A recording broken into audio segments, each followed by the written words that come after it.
Hello everyone, welcome to my class. I hope you all are doing well.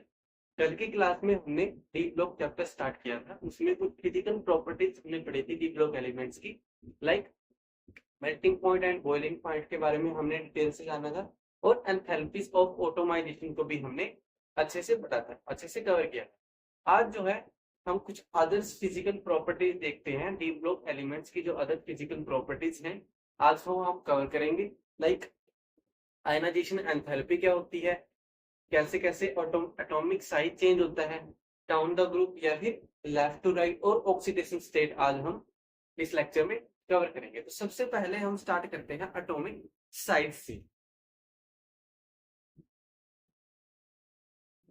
Atomic size first property हमारी रहेगी आज की, atomic size. Atomic size क्या होता है, लाइक जब हम जनरल ट्रेंड, इसका जनरल ट्रेंड क्या होता है atomic size, general trend atomic size का होता है कि when we go from left to right, left to right अगर हम जाते हैं तो क्या होता है, एटॉमिक साइज डिक्रीज होता है, atomic size will be decrease. But when we go from top to bottom, top to bottom क्या होता है, atomic size increase, top to bottom increase होता है। बट इसमें बहुत सारे एक्सेप्शंस हैं, अगर डी ब्लॉक हम पढ़ रहे हैं तो उसमें काफी सारे क्या होते हैं, एक्सेप्शंस होते हैं। अब एटॉमिक साइज को हम दो बेसिस पे पढ़ेंगे, एक तो क्या है इफेक्टिव न्यूक्लियर चार्ज और एक स्क्रीनिंग इफेक्ट। इसके दो कंसेप्ट होते हैं, एक इफेक्टिव न्यूक्लियर चार्ज जिसको हम क्या बोलते हैं, जेड इफेक्ट भी बोलते हैं, और एक क्या होता है हमारे पास स्क्रीनिंग इफेक्ट, एक होता है स्क्रीनिंग इफेक्ट। इन दो कंसेप्ट के ऊपर हम पढ़ेंगे क्या, हमारा जो एटॉमिक साइज होता है। अब क्या होता है हमारा, बीच में हमारा क्या होता है न्यूक्लियस, और इसके सराउंडिंग क्या प्रेजेंट होते हैं, इलेक्ट्रॉन। ये हमारा सबसे आउटर मोस्ट इलेक्ट्रॉन होता है, and this is our nucleus. तो इसमें होता क्या है कि जो आउटर मोस्ट सेल है वो इफेक्टिवली न्यूक्लियस के कितने पॉजिटिव चार्ज को एक्सपीरियंस करता है, यानी कि जो आउटर मोस्ट सेल है उसका कितना इफेक्ट पड़ता है किसके ऊपर, आउटर मोस्ट सेल के ऊपर किसका इफेक्ट पड़ता है, पॉजिटिव न्यूक्लियर चार्ज का। इसको हम बोलते हैं क्या, इफेक्टिव न्यूक्लियर चार्ज, यानी कि जेड इफेक्टिव। अगर अब जैसे जैसे जेड इफेक्टिव बढ़ता है वैसे वैसे क्या है, न्यूक्लियस को बाहर निकालने वाला इलेक्ट्रॉन का अट्रैक्शन भी बढ़ता है। यानी कि जैसे जैसे जेड इफेक्टिव चार्ज बढ़ेगा वैसे वैसे क्या होगा, अट्रैक्शन बढ़ेगा। वैसे वैसे अगर अट्रैक्शन बढ़ेगा तो एटॉमिक साइज क्या होगा, छोटा होगा। एटॉमिक साइज क्या होगा, डिक्रीज होगा। दैट मीन्स अगर इफेक्टिव चार्ज बढ़ेगा, इफेक्टिव चार्ज यानी कि जेड इफेक्टिव अगर इंक्रीज होगा तो क्या है, अट्रैक्शन बढ़ेगा। किसके बीच में अट्रैक्शन बढ़ेगा, आउटर मोस्ट सेल और न्यूक्लियस के बीच में क्या बढ़ेगा, अट्रैक्शन बढ़ेगा। Attraction will be increase. अब अगर अट्रैक्शन इंक्रीज हो रही है दैट मीन्स क्या है, अगर अट्रैक्शन इंक्रीज हो रही है तो उसमें क्या होगा, साइज उसका छोटा हो जाएगा। Size size will be decrease, size will be decrease. और यही हमारा ट्रेंड कहता है कि when we goes from left to right तो हमारा क्या होता है, एटॉमिक साइज डिक्रीज होता है। When we goes from top to bottom तो हमारा एटॉमिक साइज क्या होता है, इंक्रीज होता है। लेकिन डी ब्लॉक बढ़ रहे हैं हम तो इसमें कुछ एक्सेप्शंस भी हैं। एक्सेप्शंस क्या है, लाइक अगर हम एक ऑर्डर के हिसाब से चले, जो हमारी सीरीज फर्स्ट है, सीरीज फर्स्ट हमने इसकी जनरल ट्रिक भी मैंने आपको बताई थी, याद करनी थी। अगर सीरीज फर्स्ट के हिसाब से हम देखें तो कुछ इस तरीके से इसका क्या है, ऑर्डर बनता है। इस तरीके से अगर उसका ऑर्डर बनता है दैट मीन्स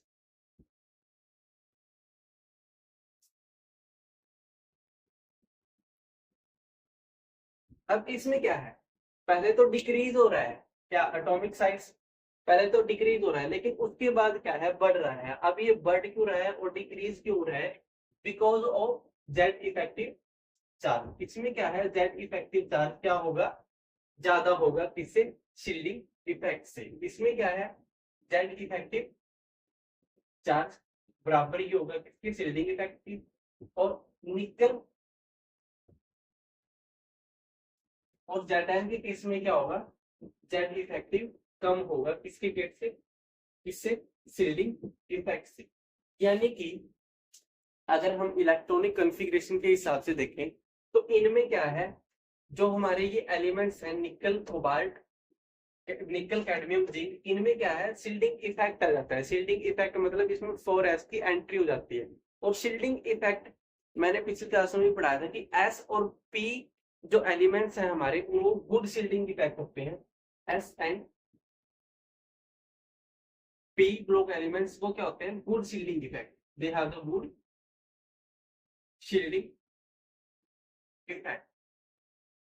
बट क्या है, हमारे d और f ब्लॉक एलिमेंट्स क्या है, वो पुअर शील्डिंग इफेक्ट बोलते हैं, पुअर शील्डिंग इफेक्ट बोलते हैं। यानी कि अगर उनके बीच में कोई पर्दा भी आ जाएगा तो वो कुछ का असर नहीं करेंगे, उनके ट्रांसपेरेंट, वो क्या है, ट्रांसपेरेंट ही दिखेंगे। अब क्यों बढ़ रहा है साइज, इसमें साइज क्यों हो रहा है, इसमें साइज क्यों बढ़ रहा है, because of Z effective charge बढ़ रहा है, जेड इफेक्टिव चार्ज इंक्रीज हो रहा है। इसमें क्या है, जेड इफेक्टिव चार्ज कम हो रहा है, वो शील्डिंग इफेक्ट आ रही है, शील्डिंग इफेक्ट ज्यादा हो रहा है। इसमें क्या है,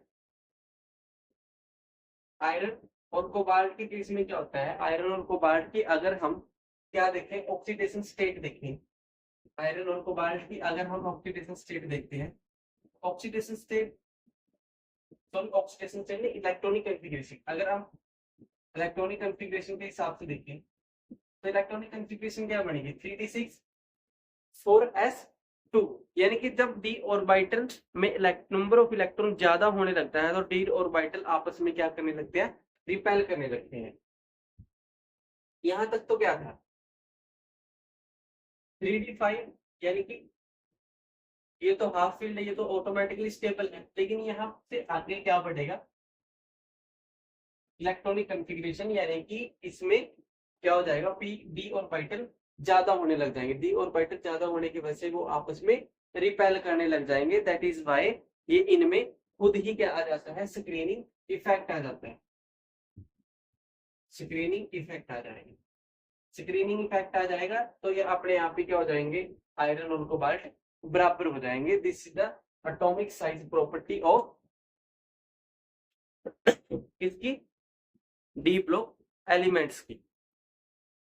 स्क्रीनिंग इफेक्ट आ जाता है, दैट इज वाई इनका साइज बराबर हो जाता है। बट कॉपर और जिंक में क्या है, नंबर ऑफ इलेक्ट्रॉन ज्यादा हो जाएंगे, दैट मींस स्क्रीनिंग इफेक्ट, इनमें तो ऑटोमेटिकली स्क्रीनिंग इफेक्ट ज्यादा होना ही है, क्योंकि इलेक्ट्रॉन ज्यादा हो जाएंगे। अगर जैसे जैसे हम लेफ्ट टू राइट जा रहे हैं तो क्या होगा, इलेक्ट्रॉनिक कॉन्फ़िगरेशन इंक्रीज होगी, यानी कि डी ऑर्बिटल में क्या होंगे, इलेक्ट्रॉन ज्यादा आएंगे। दैट इज वाई इलेक्ट्रॉन ज्यादा आने की वजह से क्या होगा, उनमें शील्डिंग इफेक्ट ज्यादा आ जाएगा, इलेक्ट्रॉन आपस में रिपेल करने लगेंगे, रिपेल करने लगेंगे तो दैट उसमें क्या है, शील्डिंग इफेक्ट आएगी, जिसकी वजह से एटॉमिक साइज क्या होगा, डिक्रीज होगा when we go from left to right. अब अगर डाउन द ग्रुप जाते हैं तो नंबर ऑफ सेल इंक्रीज होते हैं।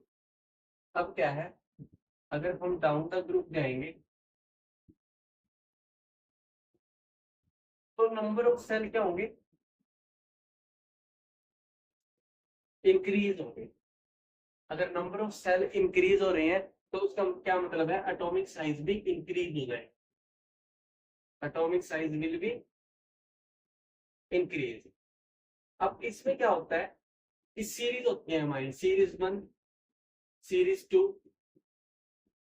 सीरीज 3। हमारा जनरल ट्रेंड क्या कहता है कि अगर हम डाउन द ग्रुप जाएं तो हमारा क्या होगा, एटॉमिक साइज इंक्रीज होगा। यहां तक तो ठीक है, लेकिन सीरीज 1 से सीरीज 2 जाए तो एटॉमिक साइज इंक्रीज हो रहा है, लेकिन सीरीज 2 से अगर हम सीरीज 3 की तरफ जाएंगे तो एटॉमिक साइज क्या है, इक्वल हो जाएगा। Atomic size will B equal. और ये क्यों होता है? Because of lanthanide contraction. अब लेंथेनाइट कॉन्ट्रैक्शन क्या होता है? कॉन्ट्रैक्शन मतलब छोटा होना। इसका रीजन क्या है? This is the reason why lanthanide contraction. Lanthanide contraction मतलब छोटा होना। छोटा होना मतलब इसमें क्या है? लेंथेनाइट कॉन्ट्रैक्शन में क्या होता है? 4f की क्या हो जाती है? एंट्री हो जाती है। 4f ऑर्बिटल की क्या हो जाती है? एंट्री हो जाती है। और जहां पर 4 ऑर्बिटल की एंट्री, 4f ऑर्बिटल की एंट्री हो जाती है, वहां क्या होगा? वो शील्डिंग इफेक्ट हमारा लग जाएगा। अब इसका भी एक एक्सेप्शन है। एक्सेप्शन कैसे है? एक्सेप्शन इज दैट कि जो हमारे फर्स्ट एलिमेंट होते हैं सीरीज के, स्कैंडियम, वाइटेनियम और लैंथेनियम, इनका क्या है? इनमें एटॉमिक साइज बढ़ता जाता है। क्यों बढ़ता? फर्स्ट एलिमेंट में एटॉमिक साइज बढ़ता जाता है। क्यों बढ़ता जाता है first element atomic size? Because यहाँ तक तो सेम है हमारा, यहाँ तक तो सीरीज में बढ़ रहा है, लेकिन इसमें फर्स्ट एलिमेंट में बढ़ेगा, बाकी में इक्वल रहेगा। क्यों रहेगा? क्योंकि अगर हम लैंथेनॉइड की इलेक्ट्रॉनिक कॉन्फ़िगरेशन देखें तो लैंथेनॉइड की इलेक्ट्रॉनिक कॉन्फ़िगरेशन में क्या है? एफ ऑर्बिटल की एंट्री नहीं होती है। उसमें क्या होता है? एफ डी 5d1 4s2, उसकी क्या होती है? Electronic configuration. That is why this is the exception of atomic size down the group.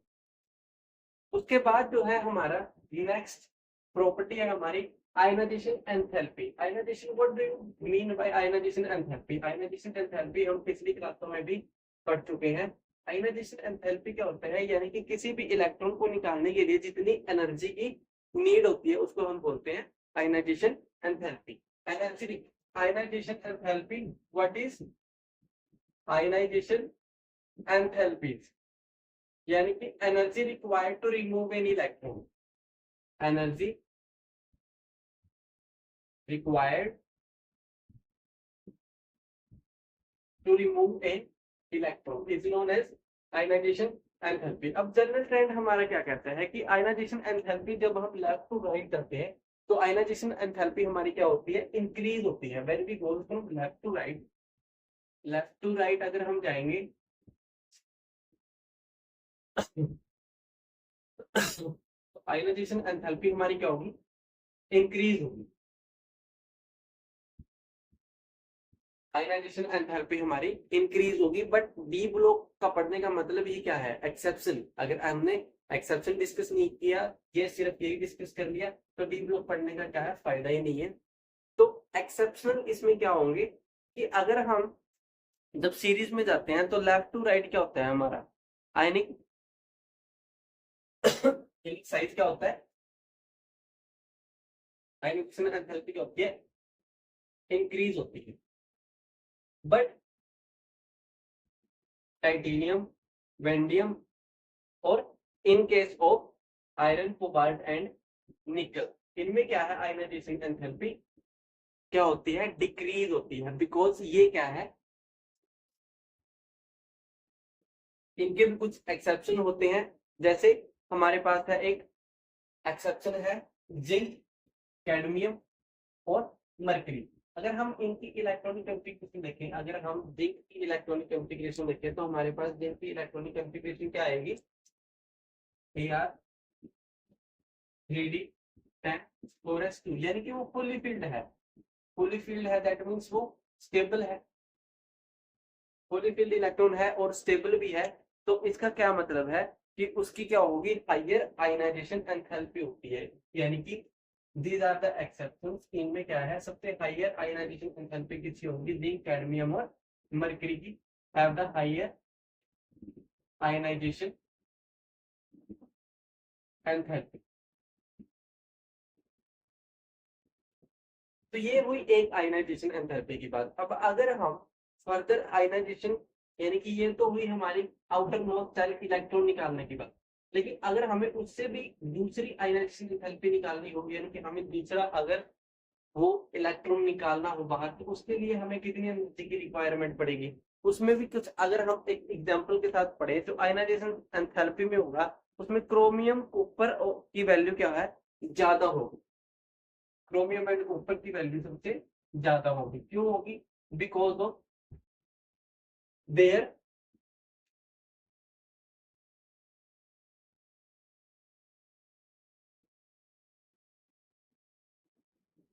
Because of their electronic configuration. अगर हम क्रोमियम की इलेक्ट्रॉनिक कॉन्फ़िगरेशन देखें, क्रोमियम की अगर हम इलेक्ट्रॉनिक कॉन्फ़िगरेशन देखें तो क्या होगी, 3d5 4s1, यानी कि ये क्या है, हाफ फील्ड है। अगर ये हाफ फील्ड है दैट मीन ये क्या होगा, स्टेबल होगा। हाफ फील्ड और पार्शियल फील्ड जो हमारे पास होते हैं वो क्या होता है, ज्यादा स्टेबल होते हैं। तो स्टेबल होने की वजह से इसकी क्या है, हाइयर आयनाइजेशन एंथैल्पी होगी। We have the higher ionization enthalpy. This is the reason. अगर उसी प्रकार अगर हम कॉपर का भी ले, कॉपर का एग्जांपल लाइक 3d10, उसकी क्या है 310 4s1 इलेक्ट्रॉनिक कॉन्फ़िगरेशन है।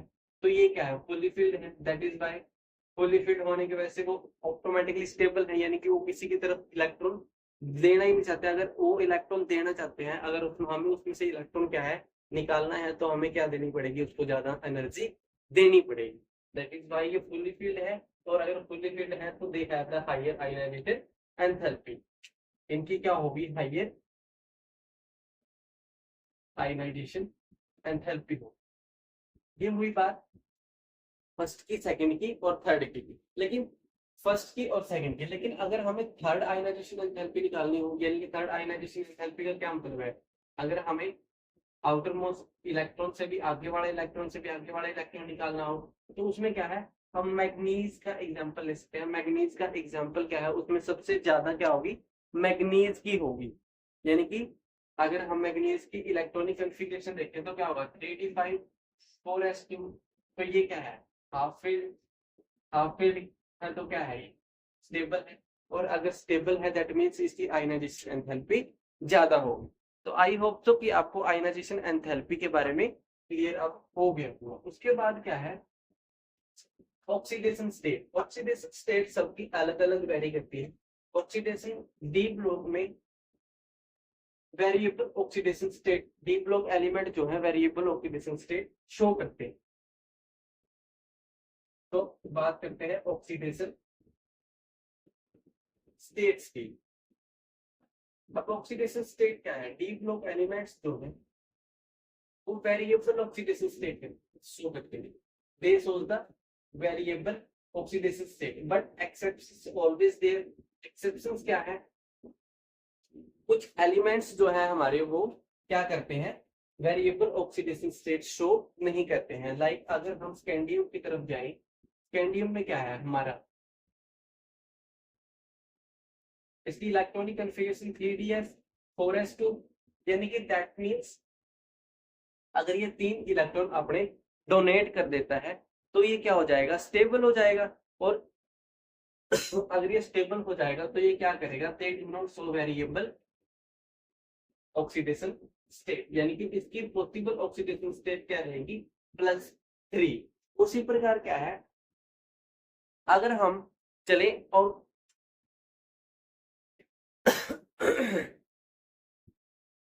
अगर हम चलें किसकी तरफ, एग्जांपल लेते हैं Z10 का। Z10 में क्या है, 3d10 4s2। अब ये अपने 2 इलेक्ट्रॉन तो दे दे, पर अपने डी ऑर्बिटल में इसकी क्या है 10 इलेक्ट्रॉन, यानी कि ये फुल फील्ड है, ये स्टेबल रहना चाहता है। तो इसकी ऑक्सीडेशन स्टेट क्या है, +2 हो जाएगी। उसी प्रकार different type of oxidation state very करती है किसकी, अलग अलग एलिमेंट्स की। लाइक ऑर्गन की जो है 3 पॉसिबल ऑक्सीडेशन स्टेट हो सकती है, +2 +3 या फिर +4, बिकॉज ऑफ देयर इसके इलेक्ट्रॉनिक कॉन्फ़िगरेशन 3d2 और 4s2। अगर ये इलेक्ट्रॉनिक कॉन्फ़िगरेशन के हिसाब से देखें तो इसकी पॉसिबल ऑक्सीडेशन स्टेट 3 होंगी, +2 +3 एंड +4। तो ये 3 प्रॉपर्टी आज हम डिस्कस कर रहे हैं, एटॉमिक साइज के बारे में, आयनाइजेशन एंथैल्पी के बारे में, और क्या है हमारा ऑक्सीडेशन स्टेट के बारे में। कल जो है हम टॉपिक पढ़ेंगे स्टैंडर्ड इलेक्ट्रोड पोटेंशियल के बारे में। कल का हमारा जो टॉपिक रहेगा स्टैंडर्ड इलेक्ट्रोड पोटेंशियल। तो आई होप सो कि आपको जो है ये तीन प्रॉपर्टी क्लियर हुई होंगी। Atomic size when we goes from left to right तो क्या होता है, एटॉमिक साइज डिक्रीज होता है। अगर हम आयनाइजेशन एंथैल्पी की बात करें तो left to right ionization enthalpy क्या करती है, इंक्रीज होती है। बट अगर हम एटॉमिक साइज की बात करें डाउन द ग्रुप क्या होता है, इंक्रीज होता है। तो आज की क्लास में हम इतने ही रखते हैं। Thank you so much.